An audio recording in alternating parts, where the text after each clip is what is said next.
Le matin du 66 anniversaire de ma mère, elle m'a envoyé un SMS. Oups, on a oublié ta place pour le dîner ce soir. Tellement embarrassant. Tu sais comment sont ces choses-là? J'ai lu ce texte 3 fois. Pas parce que j'étais blessé, mais parce que je voulais mémoriser chaque mot exact. Mon mari, Demian, se tenait dans la cuisine en train de boire son café. Quand je lui ai montré mon téléphone, il l'a lu une fois. Il a posé sa tasse et a dit, très doucement, « Dis-moi à quelle heure ?» C'était à 7h15 du matin. Avant l'arrivée du SMS, la journée avait été de ce genre d'ordinaire particulier, que seuls les samedis réussissent à instaurer ce genre de moment où le silence de la maison semble mérité, et non vide. Demian s'était levé avant moi. C'était son habitude. Au moment où je descendais avec mon ordinateur et mes cheveux à moitié attachés, il terminait un appel téléphonique, son café dans une main, le dos tourné vers la fenêtre. La lumière de fin octobre tombait en fine bande sur la table de la cuisine où m'attendait mon ordinateur. Je travaillais au marketing d'un grand centre médical, ce qui signifiait que j'étais toujours, d'une certaine manière, en service. Les campagnes de santé ne font pas de pause. Le week-end simplement parce qu'on a mis des chaussettes sans plan précis. Pour la journée, j'en étais à la moitié d'un brouillon pour une nouvelle initiative en cardiologie. J'essayais de décider si « votre cœur travaille pour vous » était un slogan trop simpliste. Ça l'était, presque certainement. J'ai entendu Demian terminer son appel. Marc s'assure juste que les réservations du samedi sont prêtes. Je passerai plus tard si besoin. Le restaurant de Petrogradskaya, oui, prépare les chiffres. Je n'y ai pas prêté attention. Il possédait 4 restaurants, et il y avait toujours des chiffres. Toujours un Marc. Toujours un établissement qui avait besoin d'un réglage un samedi. Je suis retourné à mon problème de slogan. C'est alors que Baba Vera a frappé à la porte. Elle avait 81 ans, vivait dans la maison voisine et se battait contre le loquet de sa boîte aux lettres chaque samedi matin depuis les 3 ans que nous habitions ruelle Wickersham. Le loquet coince. Son fils promet toujours de le réparer. J'avais pris l'habitude de passer la voir les matins de week-end. Avec ce que nous avions infusé, en partie parce que je l'aimais bien, et en partie parce que quelqu'un devait le faire. Tu vas finir par me gâter, dit-elle en prenant la tasse à 2 mains, la serrant contre elle comme si elle réchauffait plus que ses mains. C'est le plan, répondis-je. Quand je suis rentré, mon téléphone était allumé sur la table. Je l'ai pris, sans réfléchir. Lu, posé, repris, oups, on a oublié ta place pour le dîner ce soir. Tellement embarrassant. Tu sais comment sont ces choses-là. Elle avait utilisé le mot on, pas je. On. Une erreur partagée. Un accident collectif. Kira. Je n'étais pas arrivé à cette conclusion par paranoïa. J'y étais arrivé de la même manière qu'on finit par reconnaître un motif récurrent, en l'ayant observé assez longtemps pour que sa forme devienne familière. Kira avait appelé ma mère 3 fois au cours des 10 derniers jours. Arsénie l'avait mentionné, innocent comme toujours, sans se douter qu'il livrait une information cruciale. 3 appels en 10 jours, juste avant un dîner d'anniversaire qui s'était mystérieusement matérialisé sans place pour moi. Le message était arrivé à 7h15. Le dîner était à 7h du soir. Il y avait eu du temps. Il y avait eu un plan de table. Une réservation. 12 heures de préavis. Quelque part dans cet intervalle, l'oubli avait été examiné et jugé acceptable. J'ai ouvert un nouveau message. Tapé 2 mots. Aucun problème. Et je l'ai envoyé avant de me laisser le temps d'y réfléchir. Puis, j'ai posé le téléphone face contre table, et je suis resté un moment les mains à plat sur le bois. Une de mes collègues avait dit un jour, lors d'un débriefing de projet interminable, un mardi après-midi elle parlait d'un compte client qu'elle avait fini par quitter, rompant une relation professionnelle qui avait cessé de fonctionner des années avant que quiconque ne l'admette. Les sièges les plus difficiles à quitter, avait-elle dit, sont ceux où nous n'avons jamais été à l'aise. J'avais acquiescé et j'étais passé au point suivant de l'ordre du jour sans vraiment écouter. Je l'entendais, maintenant, ou une partie de moi l'entendait, quelque part sous le niveau où j'essayais encore de décider de ce que je ressentais. Demian était toujours près de la fenêtre. Je me suis approché et lui ai tendu mon téléphone. Il l'a lu. Son visage a exprimé quelque chose que je n'ai pas tout à fait saisi, pas de la surprise. Plutôt une confirmation. Le genre d'expression qu'on a quand un chiffre tombe exactement là où on l'attendait. Il a posé sa tasse. Dis-moi à quelle heure. À 7h, ai-je dit. Oh, Méridian Grill. Il n'a pas levé les yeux vers moi immédiatement. Ah, Petrogradskaya? Pourquoi là, bas? Il a fini par me regarder. On parlera. Quand tu seras prête. Je n'étais pas encore prête. Mais quelque chose avait basculé, pas de la colère, Pas cette onde de chaleur qui arrive quand on est vraiment surpris. Quelque chose de plus ancien et de plus calme. Le genre de chose qui est restée au fond d'un tiroir pendant longtemps. Sans faire de bruit. Sans demander d'attention. Attendant, comme attendent les choses patientes, le bon matin pour être enfin sorti et regarder. Je suis monté m'habiller. Je savais exactement quelle robe choisir. Mais je ne suis pas monté tout de suite. Je suis resté à la table de la cuisine, les mains encore sur mon téléphone. Et la maison était très silencieuse. Et la lumière d'octobre continuait de faire ce qu'elle fait à Saint-Pétersbourg, rampant lentement, presque visiblement, sur le sol. Demian était allé sur la terrasse arrière pour finir son café. Je pouvais entendre le léger grincement du fauteuil qu'il occupait toujours quand il avait besoin de 5 minutes avec ses propres pensées. Je me suis assise. Ce qu'il y a avec un message comme où on a oublié ta place, c'est qu'il ne tombe pas comme un coup soudain. Il tombe comme une confirmation. On ne sursaute pas. On acquiesce à quelque chose qu'on a été trop poli pour nommer. Et dans l'espace entre l'envoi de « aucun problème » et le fait de le penser vraiment, une porte s'ouvre dans votre esprit, celle qu'on garde habituellement fermée un samedi matin, quand on a des slogans à écrire et des voisins à aller voir. Et tout ce qui se trouvait derrière sort au grand jour, comme si cela n'avait attendu qu'une invitation. Le premier souvenir fut celui de la remise des diplômes. Mai 2011. L'université. Sur l'île Vassilievski.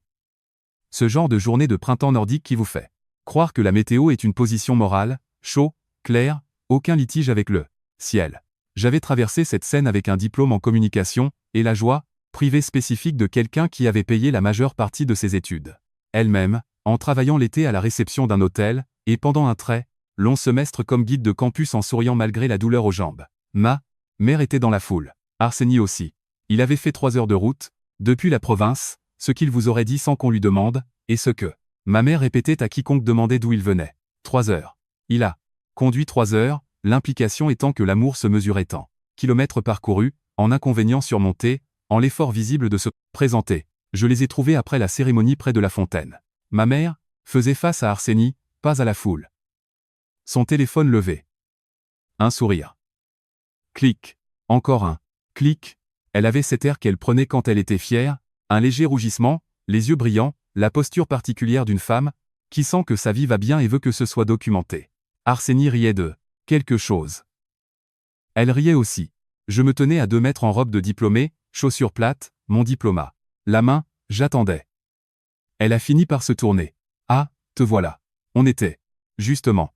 Arseny, viens te mettre avec elle. Et ainsi, la photo de ma remise de diplôme devint, principalement, une photo d'Arseny à ma remise de diplôme. Il était généreux à ce sujet. Il l'était toujours. Il n'avait aucune idée qu'il y avait de quoi être généreux. Sur le chemin du retour, ma mère a dit, tu sais, Arseny n'était pas obligé de venir. Il a des audiences importantes lundi. Elle l'a dit chaleureusement. De la façon dont on dit quelque chose qu'on pense être un compliment. C'est ça le vrai amour, Ariadna. Quand quelqu'un vient, même quand cela lui coûte. J'ai dit, je sais.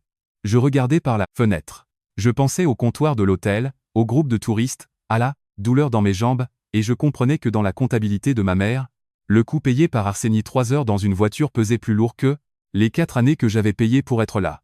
Non pas parce qu'elle était cruelle, mais parce qu'elle n'avait simplement jamais pensé à m'inclure dans le calcul. C'était cette chose que je traînais depuis mes 22 ans, sans savoir comment m'en défaire. Le souvenir de Noël arriva plus silencieusement, comme arrivent les douleurs secondaires. Il y a 3 mois, dans la maison de ma mère rue Poyevaya, la salle à manger qu'elle réservait pour les grandes occasions, la belle nappe, les chandeliers qui sortaient 4 fois par an. Arseny et Kira avaient les places les plus proches de la porte de la cuisine. Ce qui signifiait qu'ils étaient plus proches de ma mère. Ce qui signifiait qu'ils étaient au centre de la conversation, ou rénovés. Où la firme d'Arseny s'agrandissait. Ce que la sœur de Kira faisait de son diplôme. Ma mère a versé du vin à Kira d'abord, puis à Arseny, puis à leur bout de table. La bouteille est arrivée à ma hauteur et s'est arrêtée quand quelqu'un a dit quelque chose qui l'a fait rire. J'étais à la rallonge. La section pliante qu'on ajoutait quand il y avait trop de monde. Pour la table principale. Elle vacille légèrement du côté droit. J'y avais mangé, le dîner de Noël ces 4 dernières années sans rien dire. Parce que, qu'aurais-je dit? J'ai remarqué que je suis toujours au bout qui tremble. Et qu'est-ce que cela aurait résolu? Après le dîner, j'ai débarrassé les assiettes de mon côté. Personne ne me l'avait demandé. Personne ne m'avait arrêté non plus. Je me tenais à l'évier de la cuisine, rinçant les verres, Pendant que des rires provenaient de la salle à manger à propos de quelque chose qu'Arsenie avait dit. Et j'ai pensé, voilà à quoi ressemble le fait d'être l'invisible, de l'intérieur. Pas dramatique. Pas même douloureux de façon aiguë. Juste l'accumulation lente d'être la personne dont la présence ne change, pas la forme de la pièce. J'ai réalisé que j'étais resté debout à cette table de cuisine pendant 15 minutes. Juste debout. Demian est rentré de la terrasse et m'a regardé sans poser de questions. Je lui ai parlé de la remise de diplôme. De Noël. Des 3 Noël précédents. Et des dîners d'anniversaire où la photo du gâteau ne me incluait pas. Et des appels téléphoniques qui commençaient par « Arsenie pense » et finissaient avant qu'on en vienne à me demander ce que je pensais. Je ne pleurais pas. Cela m'a surprise. Ou cela m'aurait surprise s'il me restait de l'énergie pour la surprise. Je listais juste des faits. Comme on liste des symptômes. Quand on décide enfin d'aller voir un médecin pas en état de détresse, juste dans un effort pour que tout soit enfin dit à voix haute. Demian a écouté sans m'interrompre. Il avait un don pour cela. Pour une immobilité qui ne ressemblait pas à une absence. Quand j'ai eu fini, il a posé sa tasse sur le comptoir. Est-ce que tu veux y aller? Pas, nous devrions y aller. Pas, montrons-leur. Juste, est-ce que tu veux? Oui, ai-je dit. Pas parce que je suis en colère. Je sais. Alors pourquoi ai-je l'impression que je m'apprête à faire quelque chose d'irréversible? Il est resté silencieux un moment. Parce que c'est le cas. Il l'a dit simplement, sans drame, comme il disait la plupart des choses vraies. Le Meridian Grill est à moi, Ariadna. Marc gère la salle les samedis. Je l'ai regardé. Ta mère l'a choisi, a-t-il dit. Je ne pense pas qu'elle savait. J'ai retourné cela un instant. Ma mère, qui avait vu le restaurant en couverture d'un magazine, avait appelé pour réserver une table de 8 personnes pour 7 heures du soir dans l'établissement dont mon mari était copropriétaire. Elle est assise en ce moment, dans sa maison de la rue Poyevaya, probablement en train de décider quoi porter, certaine d'avoir orchestré la soirée exactement comme elle l'entendait. Non, dis-je. Elle ne savait pas. Quelque chose s'est apaisé en moi alors. Pas de la satisfaction. Pas encore. Quelque chose qui ressemblait davantage au calme qui survient quand une longue équation finit par s'équilibrer. J'avais été un peu hors cadre pendant 37 ans.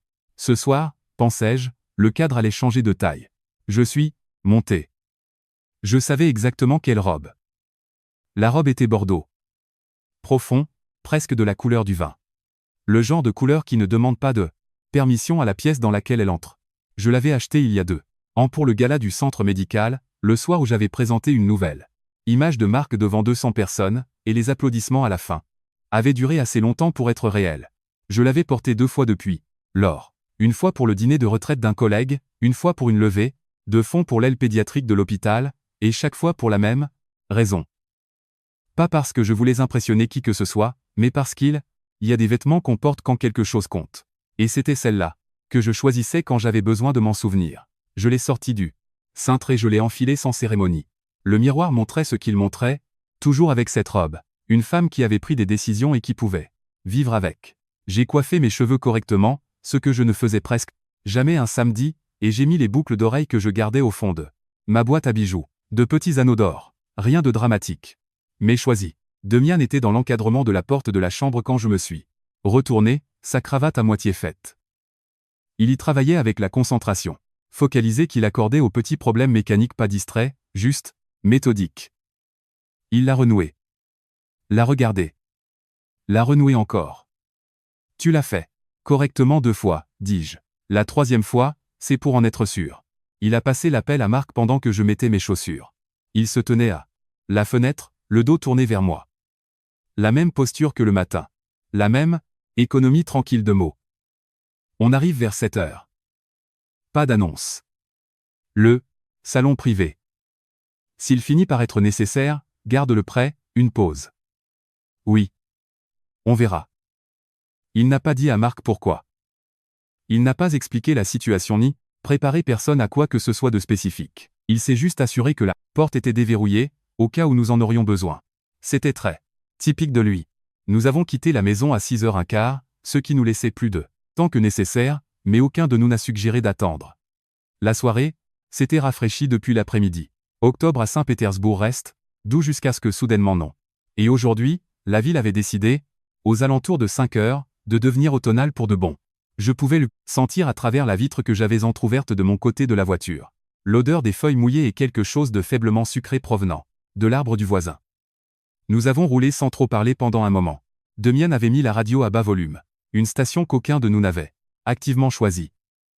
Quelque chose de doux que personne n'a pris la peine de changer. La ville défilait derrière les vitres. Dans son effervescence de samedi soir, les restaurants se remplissaient, des couples marchaient vers ce qu'ils avaient réservé des semaines auparavant. La lumière d'ambiance particulière, d'une grande ville du Nord qui n'éblouit pas tout à fait, mais c'est être plaisante.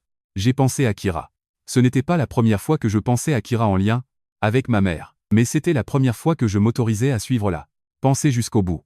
3 appels téléphoniques en 10 jours. Kira, qui avait épousé Arseny, il y a 8 ans avec l'efficacité sociale spécifique de quelqu'un qui comprenait que la belle famille était un actif à cultiver, ou un passif à gérer. Elle avait cultivé ma mère avec la diligence d'un jardinier, ayant l'intention d'hériter du jardin, appels hebdomadaires, visites pendant les fêtes, une attention constante aux préférences de ma mère. Ce que moi avec mes semaines de travail de 40 heures, ma maison et ma vie qui ne s'organisaient pas autour de l'approbation de qui que ce soit, je n'avais jamais tout à fait égalé. Ma mère vivait cela comme de l'amour. Je ne l'en blâmais pas. Ce que j'avais compris ce matin, en retournant le mot « on » dans mon esprit, c'était que quelque part dans ces 3 appels, quelqu'un avait dit quelque chose à propos du dîner, de la liste d'invités, du placement, et que ce qui avait été dit était tombé dans un esprit qui était déjà enclin à être d'accord. C'était Kira, dis-je. Le dîner. Demian a jeté un regard vers moi. Puis à nouveau sur la route. Probablement. Elle a appelé maman 3 fois cette semaine. Je sais. Tu l'as mentionné, je regardais la rue défiler. Est-ce que ça compte? Il est resté silencieux quelques secondes. Pas le silence de quelqu'un qui n'a pas de réponse, mais le silence de quelqu'un qui choisit. Quelle chose vrai dire? Peu importe qui a planté l'idée, dit-il. C'est ta mère qui a envoyé le SMS. J'ai digéré cela. C'était le genre de phrase qui n'a pas besoin de réponse. Car elle a déjà dit tout ce qui devait être dit, et y ajouter quelque chose ne ferait que l'amoindrir. Ma mère avait envoyé le SMS. Ma mère avait pris son téléphone, tapé oup, et appuyé sur envoyer. Quoi? Qu'on lui ait suggéré, quel qu'ait été l'argument avancé ou l'implication offerte dans ces 3 appels, c'était elle qui avait décidé. Nous nous sommes arrêtés à un feu. La pluie qui menaçait tout l'après-midi est enfin arrivée. Légère et tranquille, tachant le pare-brise. Demian a allumé les essuie-glaces. La ville est devenue brièvement floue à travers le verre mouillé, puis nette à nouveau à chaque balayage de la lame. J'ai regardé mon propre reflet dans la vitre passager, le noir de la rue derrière moi, la faible superposition de mon propre visage sur la ville en mouvement. Il y a quelque chose de clarifiant à se voir dans une vitre la nuit. On ne regarde pas un miroir, conçu pour flatter, ou une photographie, conçue pour durer. On regarde un tour de lumière, présent puis disparu au prochain réverbère, ce qui signifie que ce que l'on voit est probablement plus proche de la vérité que la plupart des reflets. La femme qui me regardait essayait de rentrer dans un siège où elle n'avait jamais été à l'aise depuis 37 ans. Elle avait été polie, accommodante. Elle avait débarrassé les assiettes à Noël sans qu'on le lui demande, avait souri sur des photos qui étaient principalement celles de quelqu'un d'autre, et avait répondu à chaque « aucun problème » avec assez de sincérité pour s'être presque convaincu que c'était vrai. J'ai pensé, pas ce soir. Pas dit à voix haute. Pas déclaré à quiconque. Juste pensé, sur le ton qu'on utilise pour fermer un tiroir. Le Meridian Grill est apparu au bout du pâté de maison. Une lumière ambrée s'échappait de ses vitrines sur le trottoir mouillé en un long rectangle. Chaleureux. À l'intérieur, les gens bougeaient de cette manière, sous-marine, dont bougent les clients des restaurants quand on les regarde de l'extérieur, lents, confortables, sans être pressés par tout ce qui était arrivé à n'importe qui d'autre aujourd'hui. Je pouvais voir la silhouette d'une grande table près de la fenêtre centrale. Une femme à une extrémité avec le bras levé, gesticulant. La silhouette de quelqu'un habitué à tenir la salle. Prête? Dit Demian. Il ne m'a pas regardé en disant cela. Il avait déjà trouvé une place de parking et cherchait la poignée de sa portière, confiant que la réponse était « oui ». Je suis sorti de la voiture. La pluie était assez légère pour qu'aucun de nous ne se presse.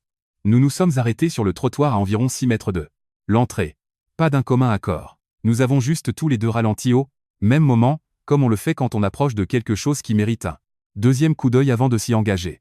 La pluie était restée légère, plus une brume qu'une averse désormais, le genre qui se dépose sur vos épaules sans que vous vous en rendiez compte avant d'être à l'intérieur. La vitrine du Meridian Grill était grande et dégageait un choix de design qui dit « Nous n'avons rien à cacher ici. Venez regarder les gens magnifiques manger de la nourriture. » Magnifique. De là où nous nous tenions, l'intérieur était disposé comme une scène. La table de ma mère était au centre de la salle. Bien sûr qu'elle l'était.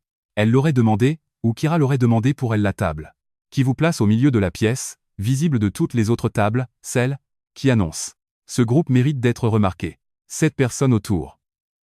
Arsenie à la droite de ma mère, ce qui était toujours sa position, la place du premier-né, la place de la préséance historique que personne dans notre famille n'avait jamais formellement décidé et que personne n'avait jamais pensé à contester. Kira à côté de lui, un bras posé sur la table, tenant salon comme elle le faisait dans les pièces qu'elle avait décidé être siennes. 2 amies de ma mère de ses années à l'école primaire, 2 femmes que je connaissais depuis l'enfance.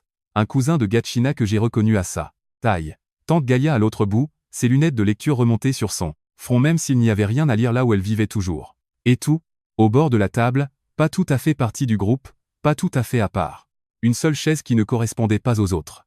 Pas dans le plan de table, pas assignée, juste rajoutée. Une pensée après coup ayant pris une forme, physique rembourrée différemment des autres, légèrement tournée vers l'extérieur, comme si même le mobilier comprenait son propre statut provisoire. Cette chaise était censée être la mienne. Je l'ai regardée assez longtemps pour la mémoriser la façon particulière dont elle se tenait à l'écart de la ligne propre et soignée des autres sièges. Et puis j'ai regardé Kira, qui avait maintenant une main levée, l'index pointé, vers le haut dans le geste universel de quelqu'un qui avance un point sur lequel il travaille depuis plusieurs minutes. Toute la table la regardait. Ma mère souriait de ce sourire qu'elle réservait aux gens qu'elle voulait impressionner. J'avais passé la majeure partie de ma vie d'adulte à essayer de mériter ce sourire. Le mariage m'est revenu à l'esprit comme les choses reviennent quand on les a gardées à une distance prudente pendant longtemps. Pas parce qu'on a décidé de se souvenir, mais parce que quelque chose a enfin déverrouillé la pièce. Juin 2015. Le Country Club. Parce que la mère de Démian l'avait proposé, et qu'il avait semblé désobligeant de refuser. 200 invités. Une cérémonie en plein air restée sèche par quelque intervention de la bonne volonté collective. Un groupe qui avait joué les mêmes 5 chansons dans différentes configurations, pendant 3 heures. Nous avions dansé. Nous avions coupé le gâteau. Nous avions traversé la soirée à la manière des jeunes mariés. Touchant brièvement chaque table. Sans jamais vraiment nous poser. Ma mère s'était assise avec Arsenie et Kira pendant la majeure partie de la réception. J'avais remarqué cela. De la façon dont on remarque un temps récurrent, sans alarme, juste avec la reconnaissance que cela s'était produit à nouveau. Quand le groupe a joué la première chanson sur laquelle Demian et moi avons dansé, je l'ai cherché dans la foule. Je l'ai trouvé à la table ronde dans le coin, penché vers Kira, riant de quelque chose. Ce quelque chose concernait probablement le cabinet d'Arsenie, ou le nouveau bébé de la sœur de Kira, ou la maison qu'il regardait. Ce quelque chose était probablement gentil. Elle avait tourné sa chaise légèrement à l'écart de la piste de danse pour mener la conversation plus confortablement. Le photographe m'a trouvé vers la fin de la nuit. Voulez-vous une photo avec votre mère avant que les gens ne commencent à partir? Oui, avais-je dit. Bien sûr. Mais le temps que nous la cherchions, elle était sortie avec Arsenie et Kira pour dire au revoir à des parents. Et le moment demandait de l'attente. Et l'attente demandait d'interrompre. Et l'interruption semblait être une demande trop lourde, lors d'une nuit déjà compliquée, comme le sont toujours les nuits importantes. Nous avons pris la photo le lendemain après-midi à la place. Juste nous deux à sa table de cuisine. Ma robe de mariée troquée contre un Jean. Elle avait l'air heureuse. J'avais l'air de quelqu'un qui avait échangé là, en version réelle de quelque chose contre une copie et décidé de ne pas le mentionner. Il n'y a pas de photo de nous datant du mariage lui-même. J'y ai pensé exactement une fois avant ce soir. Et quand j'y ai pensé, je me suis dit que c'était correct. Demian n'avait pas bougé. Il se tenait à mes côtés, les mains dans les poches, observant la table à travers la vitre, sans rien dire. Il avait été très doué ce soir pour ne rien dire au bon moment. J'ai failli lui demander de continuer à marcher. La pensée est arrivée entièrement formée. Nous pourrions simplement aller ailleurs. Quelque part de calme. Juste nous deux. Quelque part sans histoire attachée au mur. Nous pourrions rouler jusqu'à cet endroit sur la pointe de Petrogradskaya où il voulait m'emmener. Celui avec le four à bois et sans réservation. Et je pourrais commander quelque chose servi avec une petite salade dont je ne veux pas, et nous pourrions parler de rien en particulier, et rentrer à la maison et laisser ce soir se dissoudre dans tous les autres soirs. Passer sans incident. C'était une version de ce soir qui existait. Nous pourrions la voir. Et puis Kira a dit quelque chose. Et toute la table a ri. Et ma mère a posé sa main sur le bras de Kira de la façon dont elle posait sa main sur le mien quand j'étais très petite et que j'avais dit quelque chose qui lui plaisait rapide, chaleureux, présent, puis disparu. Et j'ai compris quelque chose que j'aurais dû comprendre il y a longtemps. Elle ne me haïssait pas. Elle ne m'avait jamais haï. Il n'y avait aucune malveillance dans tout cela. Ni la remise des diplômes, ni la table de Noël, ni la chaise avec le mauvais rembourrage qui devait être ma place ce soir. Il y avait juste la simple et dévastatrice arithmétique d'une femme qui avait décidé, sans jamais tout à fait le décider, consciemment, où se logeait son attention. Arsène était arrivé là en premier, et il y avait établi son camp. Et le territoire n'avait jamais été redistribué. Ce n'était pas de la cruauté. C'était quelque chose de plus petit et de plus difficile à contester que la cruauté. C'était l'habitude. Cela aurait dû être plus facile à avaler. Au lieu de cela, cela a rendu possible le lâcher-prise. Parce qu'on ne peut pas négocier avec la haine. Mais on ne peut pas non plus réparer l'indifférence avec assez de bon comportement. Ou assez de patience. Ou assez d'années de SMS, aucun problème. Envoyer avant que le café n'ait fini de passer. La haine est au moins une relation. Ce que ma mère m'avait donné était une absence. Et j'avais passé 37 ans à remplir cette absence avec moi-même. Me versant dans un espace qui ne retenait pas ma forme. Me demandant, chaque fois pourquoi rien ne restait. D'accord, dis-je. Demian me regarda. Je ne vais pas te demander de continuer à rouler, dis-je. Je voulais juste le dire à voix haute pour que ça ne reste pas dans ma tête. Il acquiesça une fois. Comme si cela avait un sens complet. Parce que pour lui, c'était probablement le cas. Puis il ouvrit la porte. L'odeur de romarin et de bois brûlé arriva en premier. Puis la chaleur. Puis, à travers la salle, j'entendis ma mère dire « Oh » dans ce registre particulier qu'elle utilisait pour les surprises auxquelles elle ne s'était pas préparée. Nous sommes entrés. Le Meridian Grill un samedi soir fonctionnait à une fréquence particulière. Chaleureux, sans hâte. Le genre de pièce qui a décidé ce qu'elle est et qui n'a pas besoin de l'annoncer. Une lumière ambrée provenant des suspensions au plafond. Le son bas et stratifié d'une salle pleine de conversations qui n'avaient rien à voir les unes avec les autres. L'odeur que j'avais remarquée, à la porte s'intensifiait au fur et à mesure que nous avancions, devenant quelque chose de plus riche. De l'ail rôti. Du vin. Le parfum spécifique d'un grill au bois, faisant un travail sérieux quelque part au fond. 30 tables, peut être, environ les 2/3 occupées. Un samedi soir d'octobre avec des réservations faites des semaines à l'avance. Le genre de soirée qui se remplit d'elle-même. Marc était au pupitre d'accueil quand nous sommes entrés. C'était un homme, grand, la quarantaine, avec la posture sereine de quelqu'un qui avait géré des salles difficiles pendant longtemps et n'avait plus besoin de signaler son autorité par l'urgence. Il leva les yeux du registre des réservations. Son regard trouva Demian. Et quelque chose dans son expression changea pas de façon spectaculaire. Pas en quelque chose qu'on pourrait photographier et appeler une réaction. C'était plus subtil que cela. Le léger redressement d'une personne qui vient de reconnaître quelqu'un qui compte pour elle, professionnellement. Il contourna le pupitre pour nous saluer. Et voici le truc. À propos d'une pièce qui appartient à quelqu'un, elle sait quand cette personne y pénètre. Pas dans un sens mystique. Juste dans le sens ordinaire et physique où les employés remarquent leur employeur. Et la remarque se propage vers l'extérieur de la manière inconsciente dont la posture et l'attention se propagent dans tout espace clos. J'ai compté 12 membres du personnel dans mon champ de vision à ce moment-là. Des serveurs. Un commis. Le sommelier près de la vitrine à vin. 2 personnes derrière le bar de service. Aucun d'eux ne s'arrêta de faire ce qu'il faisait. Aucun d'eux n'en fit étalage. Mais, quelque part dans l'instant entre notre entrée et le moment où Marc nous rejoignit, chacun d'eux se redressa. Très légèrement. Plus droit. Comme on le fait quand le centre de gravité de la pièce se déplace. Ce n'était pas un spectacle. C'était ça, le truc. Un spectacle, on peut l'écarter. C'était juste la vérité. Kira le vit la première. J'ai observé son regard enregistrer la trajectoire de Marc à travers la salle. J'ai regardé ses yeux la suivre jusqu'à Demian. Puis, jusqu'à moi. Et revenir sur Demian avec l'expression de quelqu'un recalculant rapidement une somme qui donne un résultat différent de ce qui était attendu. Elle ne dit rien. Elle tendit la main vers son verre de vin sans le regarder. Et le reposa sans boire. Arsène avait quelques secondes de retard sur elle. Il était au milieu d'une phrase quand Marc nous atteignit. Il gesticulait. Racontait une histoire. Et sa voix s'éteignit. Il regarda Demian. Il regarda Marc, qui serrait la main de Demian avec la chaleur particulière de quelqu'un qui voit son employeur un week-end. Et qui est sincèrement ravi de le faire. Arsène travaillait dans le droit des affaires depuis 15 ans. Et il parlait le langage des hiérarchies professionnelles sans avoir besoin de traduction. On pouvait voir la compréhension arriver sur son visage. De la même façon que le mauvais temps arrive sur une plaine ouverte, visible de loin, se déplaçant vite. Impossible à arrêter une fois commencé.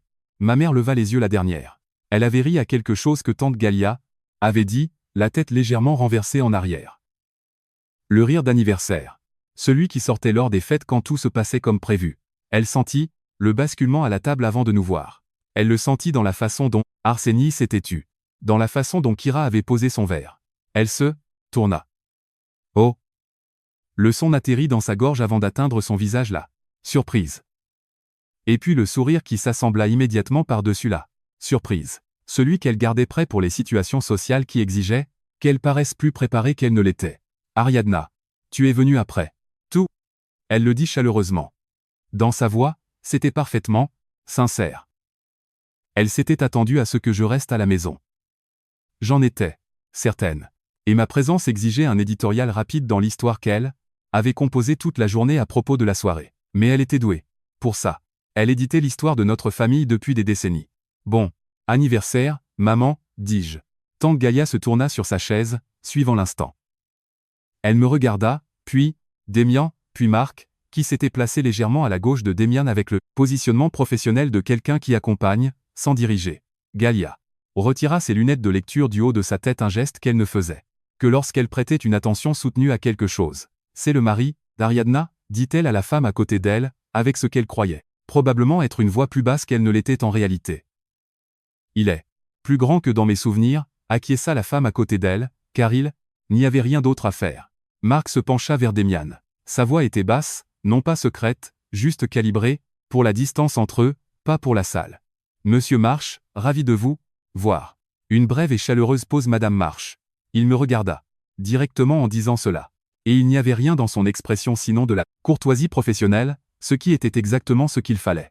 Puis il jeta un coup d'œil, une fois à la table, aux 7 personnes disposées autour. Ah! La chaise à l'écart avec son rembourrage différent et son angle légèrement vers l'extérieur.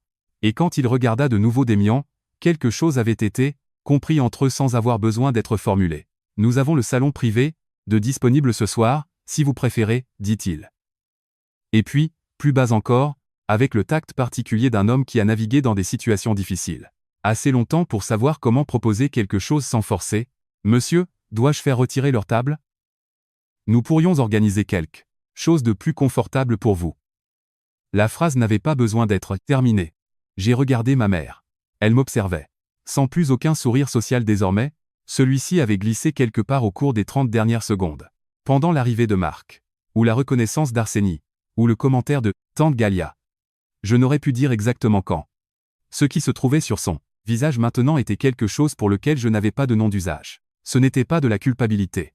La culpabilité exige d'avoir décidé que quelque chose ne va pas. Et elle n'en était pas encore là. C'était plus précoce que la culpabilité. La première seconde de la compréhension. Le moment précis, avant que l'histoire ne se révise. Elle me regardait comme on regarde une pièce qu'on pensait connaître, quand la lumière change et que les proportions s'avèrent être différentes de ce qu'on pensait. Elle commençait à comprendre ce qu'elle avait choisi. Et j'étais sur le point de lui montrer à quoi ressemblait le fait de choisir. Venant de quelqu'un qui avait eu 37 ans de pratique dans la version silencieuse, et qui en avait fini avec elle une fois pour toutes. Je me suis tourné vers Marc. Non, dis-je. S'il vous plaît. C'est l'anniversaire de ma mère. Laissez-les profiter de leur soirée. Marc absorba cela sans ciller. Il avait l'immobilité professionnelle d'un homme qui avait satisfait des demandes plus étranges que celle-ci, sans manifester de surprise. Et s'il trouva inhabituel qu'on lui dise de ne pas exercer une option qu'il venait de proposer, il le garda pour lui avec l'aisance d'une longue pratique. Bien sûr, dit-il. Le salon privé, alors. Par ici, s'il vous plaît. Je me suis tourné vers la table de ma mère une dernière fois. Elle m'observait, toujours. Le sourire social n'était pas revenu. Elle se tenait très droite sur sa chaise, la posture d'anniversaire. Celle qui avait tenu toute la soirée. La position d'une femme président, mais quelque chose en elle avait basculé. Un élément porteur que je ne pouvais nommer précisément. Et le résultat était qu'elle paraissait, pour la première fois de ma mémoire, incertaine. Non pas de moi. D'elle-même. De la forme de la pièce qu'elle était si sûre de comprendre. Bon anniversaire, maman, dis-je. J'espère que la soirée sera bonne. Je le pensais. C'était la chose que je n'avais pas anticipée que je le penserais. Que debout là, avec l'option de faire retirer sa table, et le choix de ne pas le faire, je découvrirais que ce que je lui souhaitais réellement était une soirée plaisante parmi des gens qui la rendaient heureuse, Parce que cela avait toujours été ce que j'avais voulu. Simplement jamais pour moi au prix de moi-même. Elle ouvrit la bouche. Rien n'en sortit. J'ai suivi Marc à travers la salle à manger. Le salon privé au Méridien était plus petit que la salle principale, 8 places. Une table ronde, un éclairage chaleureux provenant de 2 sources au lieu de 12. L'effet était quelque chose de plus proche de la chandelle que du restaurant. Il y avait une fenêtre qui donnait sur la ruelle et un tableau sur le mur sud représentant les montagnes en automne. Demian a tiré ma chaise. Je me suis assise. Un autre serveur est apparu immédiatement. L'eau fut versée sans qu'on le demande. Les menus furent placés avec une efficacité tranquille. Prenez votre temps, dit Mark se retirant. Nous sommes restés assis un moment sans parler. Sur la table entre nous, une bougie, dans un petit verre. 2 menus que je n'avais pas encore ouverts. Le faible son de la salle à manger principale arrivant à travers le mur comme une météo provenant d'un autre pays. Demian a tendu la main et a posé la sienne sur la mienne. C'était tout. Il n'a pas dit « tu as fait le bon choix ». Il n'a pas dit « je suis fier de toi ». Il n'a rien dit du tout. Ce qui était la seule réponse correcte à un moment qui avait déjà dit tout ce qu'il avait à dire. J'ai pris le menu. L'agneau avait l'air bon. À travers la salle à manger, je ne pouvais pas voir la table de ma mère de là où nous étions assis. Mais je pouvais la reconstruire précisément d'après ce que j'avais lu sur leur visage avant de partir. Arseny serait silencieux. Arseny se taisait quand il réfléchissait intensément. Quand les données exigeaient d'être réassemblées. Et il avait besoin de le faire sans interruption. Kira aurait sorti son téléphone d'ici là. Pas de façon visible. Pas levé au-dessus de la table. Mais sur ses genoux. Comme font les gens quand ils ont besoin d'une tâche à accomplir pendant qu'ils se recalibrent. Ces messages à Arseny au cours de la semaine passée allaient, je le soupçonnais, lui paraître très différents à la fin de la soirée. Et ma mère serait assise, avec quelque chose pour lequel on ne lui avait pas donné de script. C'était une femme qui comprenait l'hospitalité comme une forme de contrôle, non pas dans un sens sinistre, mais dans le sens authentique où elle vivait le fait de fournir une belle table, un restaurant bien choisi, une liste d'invités organisée, comme sa forme principale d'influence sur une pièce. Elle créait l'événement. Elle façonnait la soirée. Elle décidait qui s'asseyait où, et ce que l'occasion signifiait. C'était l'autorité qu'elle avait détenue toute sa vie. La chose dans laquelle elle était véritablement douée. Et elle y était douée à la manière des gens qui pratiquent une chose depuis des décennies.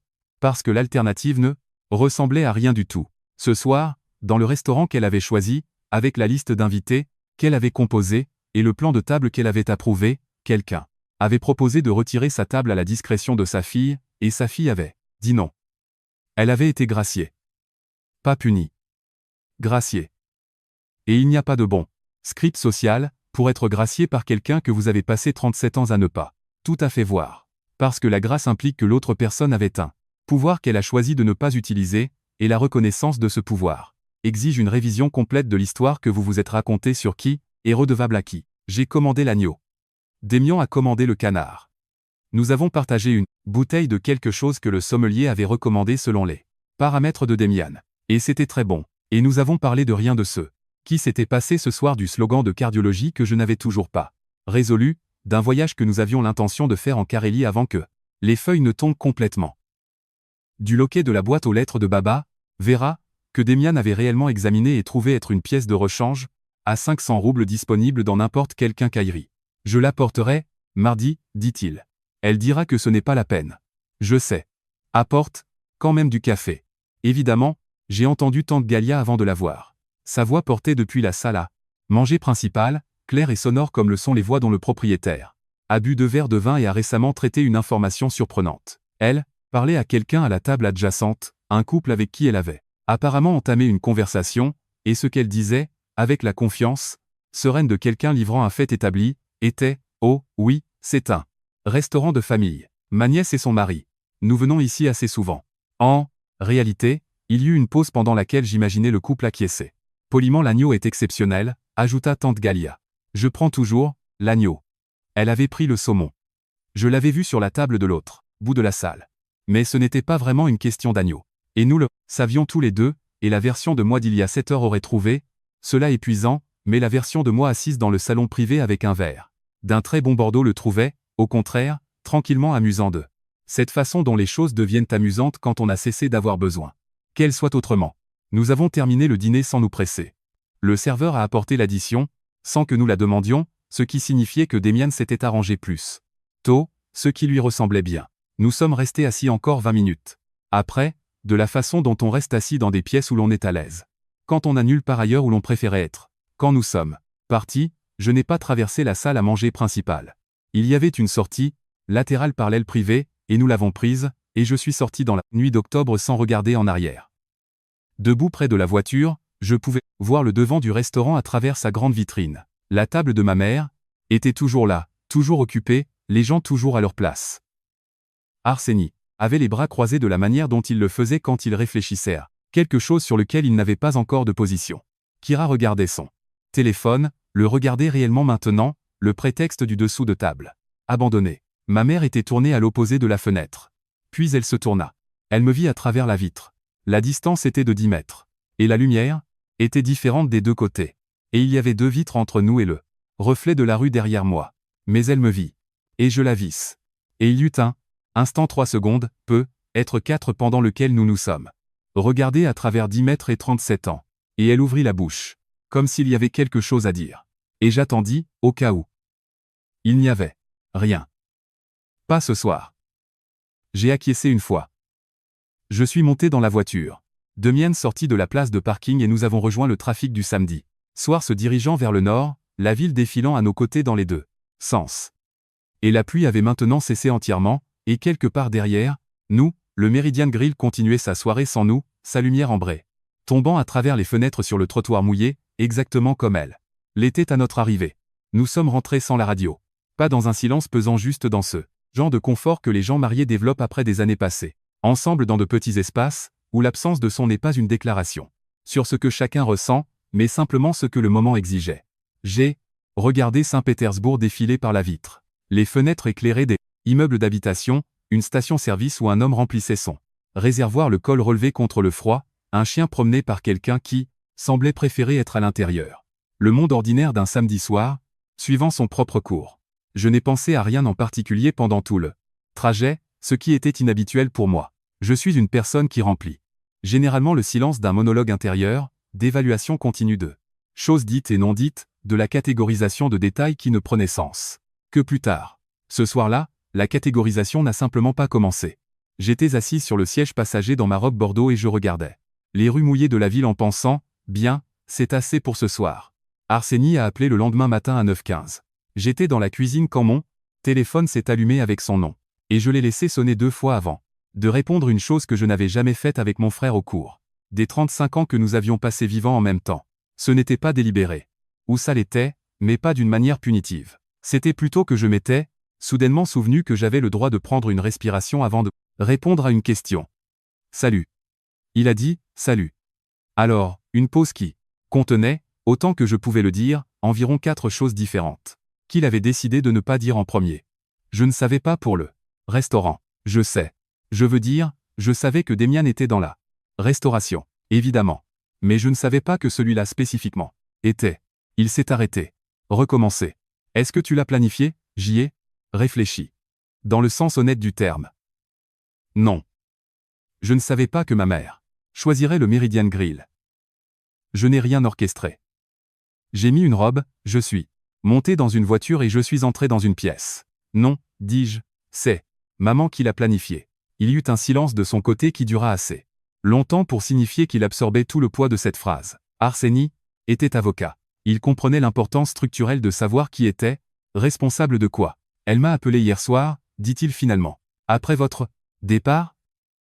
Elle a pleuré pendant environ 1 heure. Je sais qu'elle l'a fait. Et toi? Il semblait choisir entre plusieurs fins.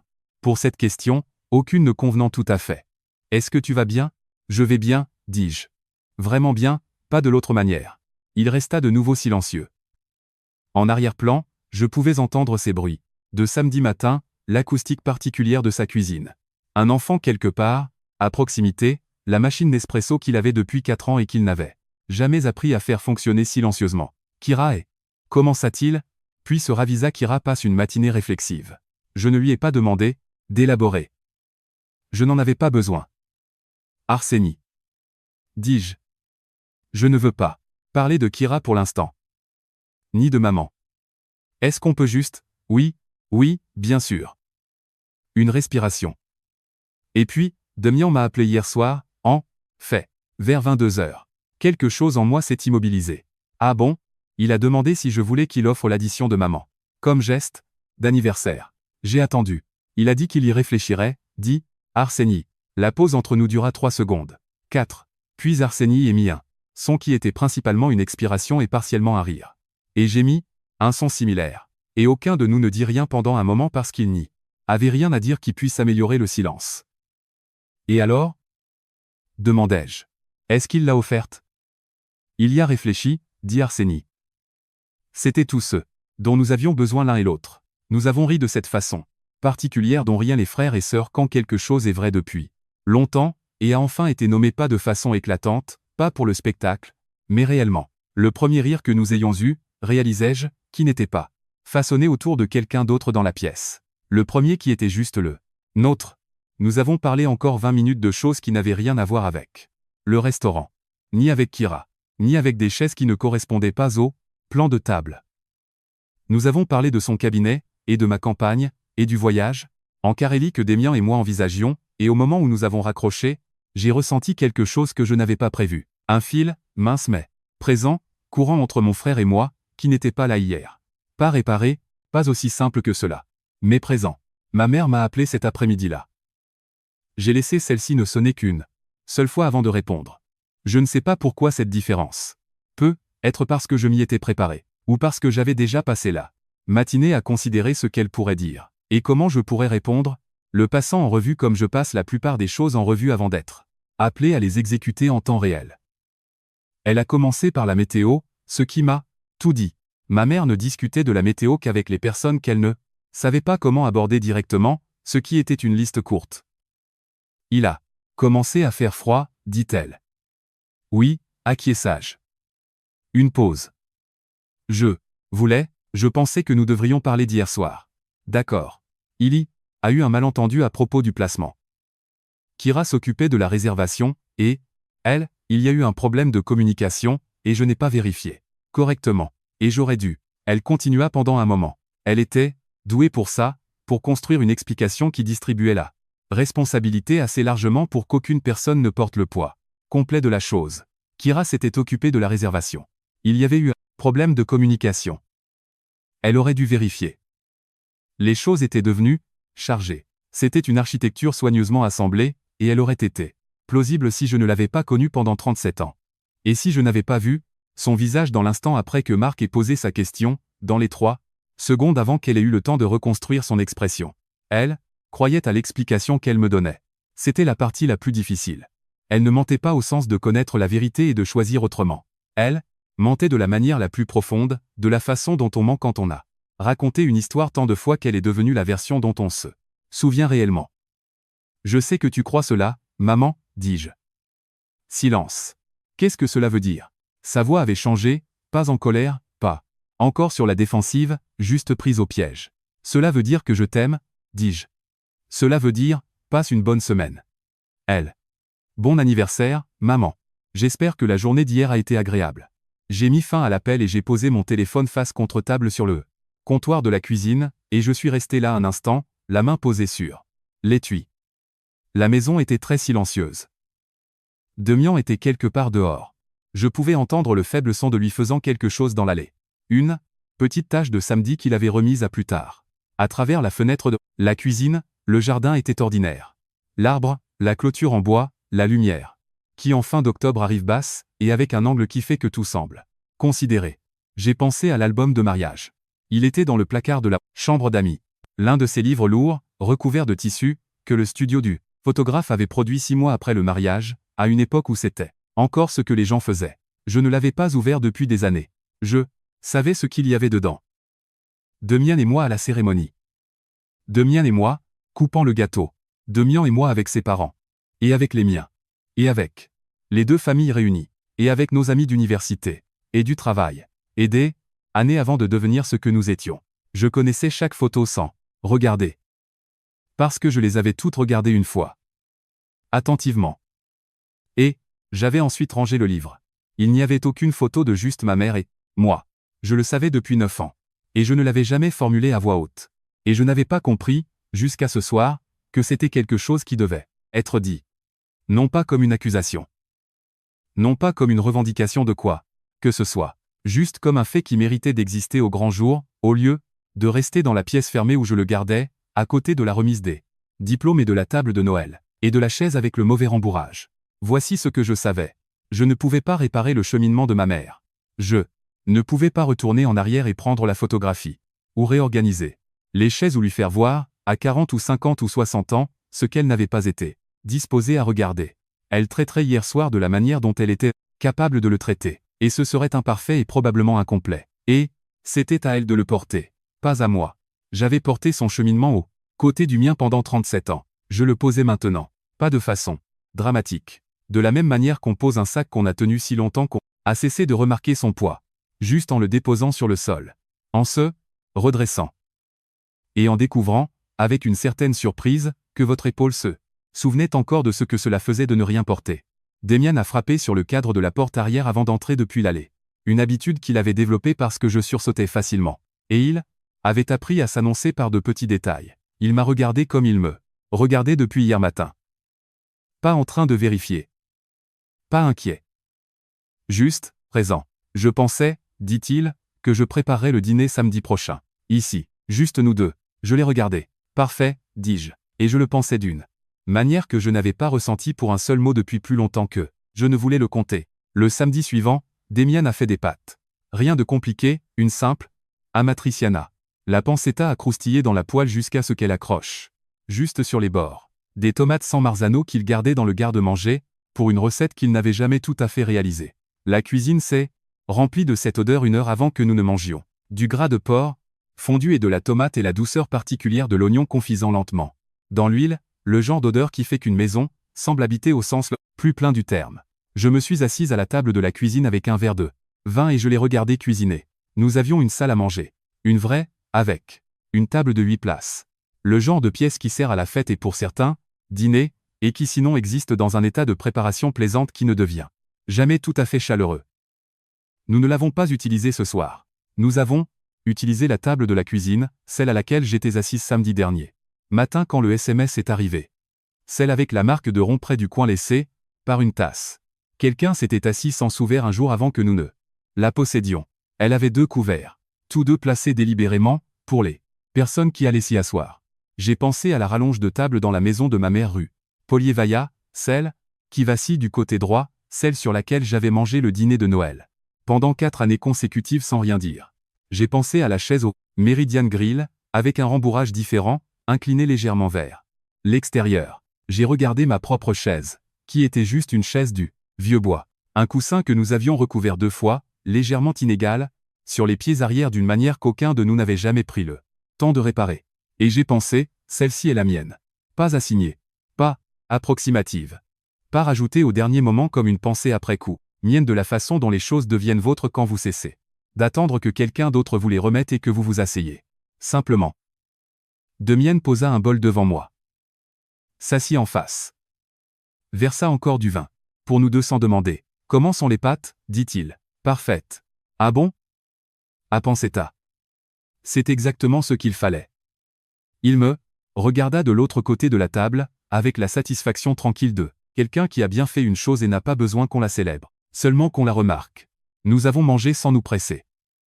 Dehors, la pluie était arrivée de l'ouest, comme elle le fait à Saint-Pétersbourg en fin d'octobre, s'installant pour la soirée. Pas violente. Juste présente. J'avais parlé à ma mère une fois de plus. Depuis dimanche. Un court appel mercredi.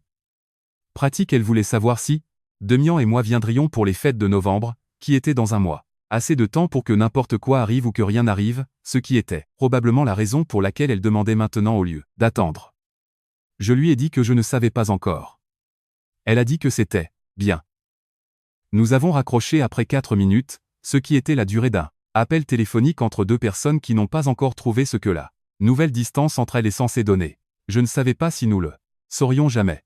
J'avais fait la paix avec l'inconnu. Une femme avec qui je travaillais avait dit un jour, dans une salle de conférence un mardi, à propos d'un compte client qu'elle avait quitté après des années d'efforts pour le faire fonctionner. Elle avait dit, les sièges les plus difficiles à quitter sont ceux où nous n'avons jamais été à l'aise. J'avais souri et j'étais passé au point suivant de l'ordre du jour et j'avais compris, avec l'incompréhension spécifique de quelqu'un entendant une chose vrai à son sujet avant d'être prêt à la recevoir, précisément rien. Je le comprenais maintenant. J'avais essayé d'être à l'aise dans un siège qui n'avait jamais été à ma taille, non pas parce que ma mère était une femme cruelle, mais parce qu'elle était une personne avec une quantité limitée d'attention organisée, autour d'un ensemble de priorités qu'elle avait établies avant de savoir pleinement ce que chacun d'entre nous deviendrait. Et j'avais atterri, sans que ce soit particulièrement la faute de quiconque, du mauvais côté de ces priorités.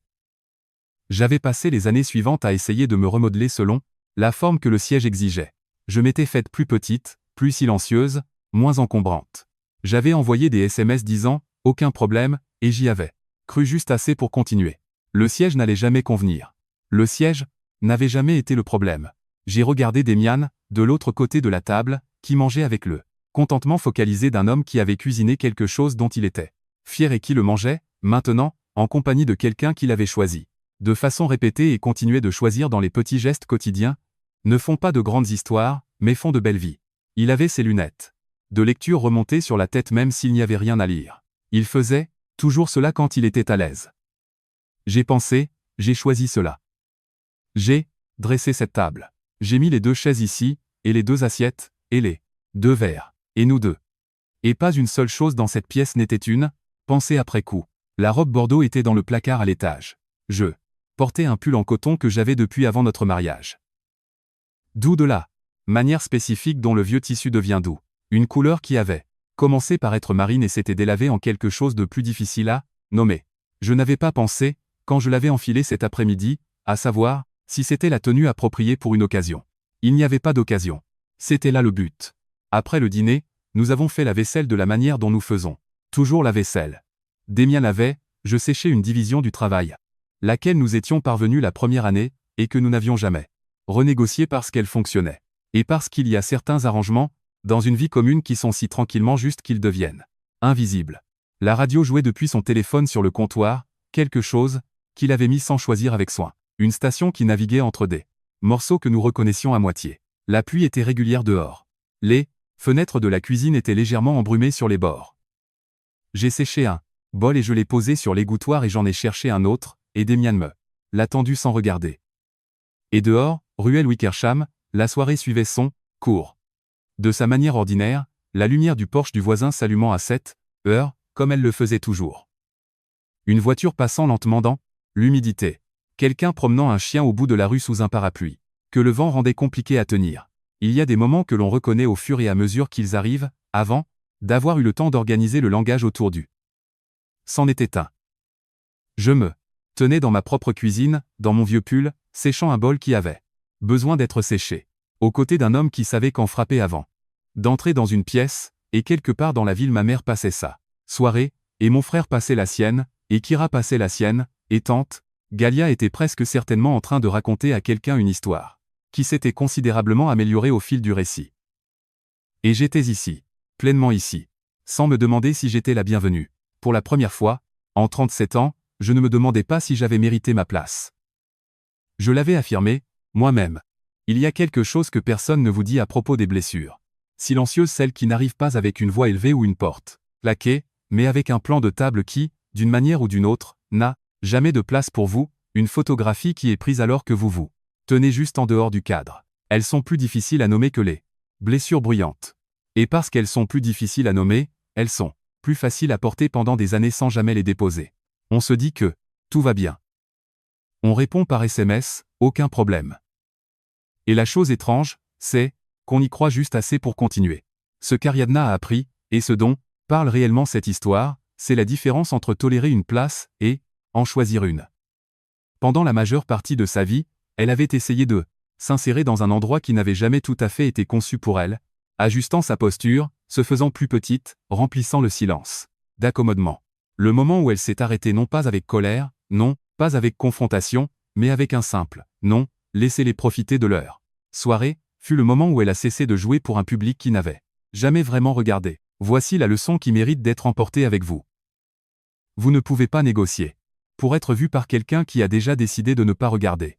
Et la chose la plus puissante que vous puissiez faire n'est pas de forcer leurs yeux à s'ouvrir, mais de cesser d'avoir besoin qu'ils vous voient tout court. Ce n'est pas abandonner. C'est, enfin, grandir. S'éloigner d'une place qui n'a jamais été la vôtre n'est pas une perte. c'est le premier pas vers la construction d'une table qui vous appartient. Si cette histoire vous a touché, demandez-vous honnêtement, y a-t-il une place dans votre vie dans laquelle vous essayez de vous insérer depuis trop longtemps? Et si quelqu'un dans votre vie tient encore cette chaise, que faudrait-il pour que vous vous leviez enfin? Partagez vos pensées. Vous direz peut être exactement ce que quelqu'un d'autre avait besoin d'entendre aujourd'hui.